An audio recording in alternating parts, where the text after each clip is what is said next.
இயற்கை உலகமே தூய்மையானதன இயேசு நினைத்தாரே. எல்லா உயிர்களும் தன்னுயிரெனவே பேசி மகிழ்ந்தாரே. அவர் பேசினதான் இன்னைக்கு நாங்க பேசிட்டு தரோம் 15 வருஷமா. உயிர்களை கொள்வது பாவம்னு கிறிஸ்தவம் மட்டும் இல்லை, அதுக்கு முன்னாடி நம்மளுடைய மறையும் சொல்லுது. பிறப்போக்கும் எல்லா உயிருக்கும் பகுத்துண்டு பல்லுயிர்கள் உயிர்களை கொள்வது பாவம் அப்படின்னு தான் சொல்லுது. ஆனா ஒன்னு நீங்க தெரிஞ்சுக்கணும், நம்ம வேட்டை மரபினன் ஆதியில காடுகளில் வாழும்போது வேட்டையாடி உண்டோம் உணவை. மரபணுவிலே இது ஊறிட்டுது, அது ஒன்றும் இது பண்ண முடியாது. பிற்காலத்தில் நாகரிகம் அடைய இதெல்லாம் தவறு என்று நம்ம கொஞ்சம் கொஞ்சமா கழிச்சிட்டு வரோம். நீங்க நாங்க செய்யற அரசியல் உங்களுக்கு கிறிஸ்தவம் சொல்லுதுன்னா அதான் அந்த பாடல்ல வருது. அதுல இயற்கை உலகமே தூய்மையானதன இயேசு நினைத்தாரே. எல்லா உயிர்களும் தன்னுயிரெனவே பேசி மகிழ்ந்தாரே. அவர் பேசினதான் இன்னைக்கு நாங்க பேசிட்டு தரோம் 15 வருஷமா. ஆனா நீங்க தான் அதை புரிஞ்சுக்கிறல, அதான் பிரச்சனை. எவனெல்லாம் இயற்கையை அழிக்கிறானோ அவனுக்கு வாக்கு செலுத்தி அதிகாரத்தை கொடுத்துறிய.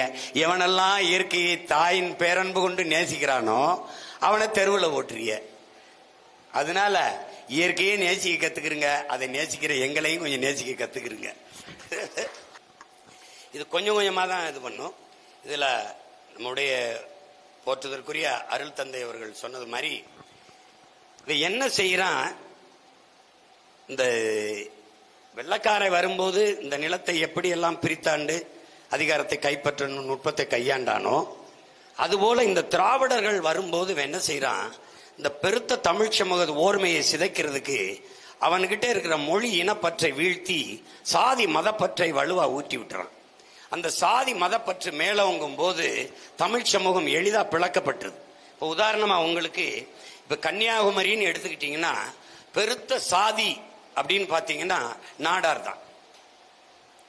அப்ப நாடாரா அவன் ஒன்றிணைஞ்சிருவானா அப்படின்னு சாதியா ஒன்றிணைஞ்சிருவானா? விடல. என்ன செய்யறான், இந்து நாடார் கிறிஸ்தவ நாடார் மதமா பிளக்கிறான். இந்த நுட்பத்தை நல்லா விளங்கிக்கணும். ஒரு ஒரு கிலோமீட்டர் தள்ளி இங்க வந்தீங்கன்னா திருநெல்வேலி இருக்குது. திருநெல்வேலியில பெருத்த சமூகம் அப்படின்னு பாத்தீங்கன்னா மதமா பாத்தீங்கன்னா இந்துவா இருக்கான். அப்ப இந்துவா மதமா ஒன்றிணைஞ்சிருவானா? விடக்கூடாது. அப்ப என்ன பண்ணலாம், நீ தேவர், நீ தேவேந்திரர், நீ நாடார், நீ கோனார், நீ பிள்ளை, நீ முதலி, நீ செட்டியார், நீ பறையர் அப்படின்னு மீனவர் பிரிச்சு போட்டுறான். மீனவர்னா இந்து மீனவர் கிறிஸ்தவ மீனவர், நாடார்னா இந்து நாடார் கிறிஸ்தவ நாடார். அப்போ எந்த வழியிலும் பிரிக்கணும். அப்படி பிரிக்கலைன்னா தமிழன் அல்லாதவன் இங்கே அதிகாரத்தில் இருப்பது பாதுகாப்பாக வாழ்வது கடினமாயிருது. அப்ப திராவிடம் என்கிற கோட்பாடு தமிழர் அல்லாதவர் வசதியாக வாழ்வதற்கும் ஆள்வதற்கும் கொண்டு வரப்பட்ட ஒன்று என்பதை என் அன்பு சொந்தங்கள் அருமை உடன் பிறந்தார்கள் புரிஞ்சு கொள்ளணும்.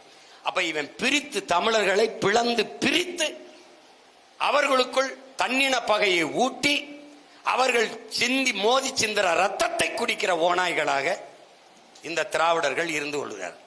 இப்ப தமிழ் தேசிய அரசியல் என்ன செய்யுதுன்னா, திராவிடம் பிளந்து பிரித்து அவன் அதிகாரத்துக்கு வருவான். நாம பிளந்து பிரிந்து கிடக்கிற தமிழ் சமூகம் இந்த சாதி மத உணர்ச்சி சதையை இரண்டாக வெட்டி பிளக்கிற ஒரு அருவாள், ஒரு கோடாரி, ஒரு கத்தி போல இருக்கு. ஆனால் மொழி இன உணர்ச்சி, தமிழர் என்கிற இன உணர்ச்சி, மொழி பற்று என்பது அதை தைத்து இணைக்கிற ஊசி நூலாக இருக்கு. அப்ப மொழி இனப்பற்றை கொண்டு மேலெழுந்து வரும்போது சாதி மத உணர்ச்சிகள் கீழே விழுந்து நாங்கள் தமிழர் என்கிற தேசிய இன உணர்வு மேலே எழும்போது நாங்கள் கிறிஸ்தவர், அது எங்க அடையாளம் இல்லையே, நாங்கள் நாடார் தேவர், அதெல்லாம் நாங்கள் சார்ந்திருக்கிற குடிகள் தான். குடி உருவானது தொழிலின் அடிப்படையில் தான், அது என் அடையாளம் இல்லையே. நான் அமெரிக்காவில் அவன் கிறிஸ்டியன் என்று சொல்ல முடியாது. நான் அருகில் இருக்கிற நாட்டில் போய் ஐ எம் இந்து என்று சொல்ல முடியாது. ஏன் அருகில் இருக்கிற ஆந்திரா கேரளால கூட போய் ஹூவாரி என்றால் ஐ எம் இந்து என்று சொல்ல முடியாது. ஐ எம் கிறிஸ்தவர், ஐ ஆம் இஸ்லாம் என்று சொல்ல முடியாது. நாம் தேவர், நான் நாடார் என்று சொல்ல முடியாது. அங்க நான் போன யார்? தமிழன் என்றுதான் சொல்ல முடியும். அப்ப உலகின் எந்த ஓரத்துக்கு போனாலும் அதுதான் என் அடையாளம் என்று உணர்ந்து தெளிந்து, இந்த சாதிய மத உணர்ச்சி சாகும் போது எனக்கிட்ட ஒரு கேள்வி வரும், நான் யார் அப்படின்னா, நான் யார்? நான் தமிழன் என்ற ஒரு உணர்வு வரும். இதைத்தான் எங்கள் அண்ணன் பழனிபாபா சொல்றார், என்னரும் தமிழ் மக்களே, நீங்கள் சாதி மதங்களாக பிளந்து பிரிந்து நின்றீர்கள் என்றால் தனிமைப்படுத்தப்படுவீர்கள், அச்சுறுத்தப்படுவீர்கள். மொழி இனமாக இணைந்து நின்றீர்கள் என்றால் வலிமை பெறுவீர்கள், பாதுகாப்பாக வாழ்வீர்கள் என்கிறார். இதை விட உங்களுக்கு ஒரு கோட்பாடு தத்துவம் வேணுமான்னு பாருங்க. அப்ப என்ன பண்ணணும்? திராவிடம் பிரித்து நம்மளை சிதைத்து நமக்குள்ளே தண்ணீன பகையை மூட்டி அதிகாரத்துக்கு வர நினைக்கும். அதேதான் இந்தியமும் செய்யும்.